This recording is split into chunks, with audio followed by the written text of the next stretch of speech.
अब तक की सबसे अहम खबर से अमरीकी अखबार वाशिंगटन पोस्ट ने गजा में जंगबंदी मंसूबे पर 2 हुकूमतों के हुक्काम की तस्दीक से एक रिपोर्ट तैयार की है। इस रिपोर्ट के मुताबिक गजा में जंगबंदी के लिए निकात में फौरी जंगबंदी,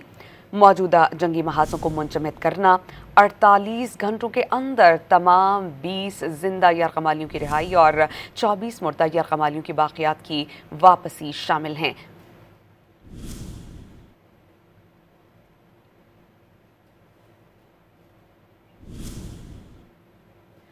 मुजवज़ा मुआहदे के तहत तमाम मुग़वियों की रिहाई के बाद इसराइल उम्र कैद काटने वाले 250 फ़लस्तीनी कैदियों के साथ साथ 7 अक्टूबर 2023 के बाद गिरफ्तार किए गए 1700 फ़लस्तीनियों को रिहा कर देगा, जिनमें ख़वातीन और बच्चे शामिल हैं। हमास के तमाम जारहाना हथियार तबाह करना, हथियार डालने वाले हमास जंगजों को आम मुआफ़ी देना, जो गजा से जाना चाहें उन हमास अराकीन को महफूज रास्ता फराहम किया जाना शामिल है। अमरीकी सदर के 20 निकाती एजेंडे में गजा में इंसानी इमदाद की फौरी फराहमी, इमदाद की मुसावी तकसीम, गजा से किसी को जबरी बेदखल न होने देना, गजा वापस आने वालों को वापसी का हक हासिल होना और हमास का गजा के मुस्तकबिल में कोई किरदार न होने पर इत्तेफाक किया गया।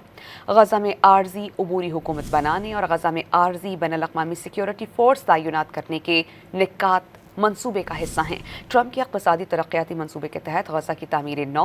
मुस्तक़बिल में गजा का कंट्रोल संभालने के लिए फ़लस्तीनी अथॉरिटी में इस्लाहात शामिल हैं। मुजवज़ा मुआहदे में इसराइली फ़ौज का मरहलावार गजा से इनखला, इसराइल को गजा पर दोबारा कब्जा या इल्हाक़ करने की इजाज़त न होने, इसराइल का कतर पर मज़ीद हमला न करने की यकीन दहानी कराई गई। तरक्याती और सियासी इस्लाहात मुकम्मल होने पर फ़लस्तीनी रियासत के क़याम के लिए काबिल एतमाद रास्ता खोले जाने,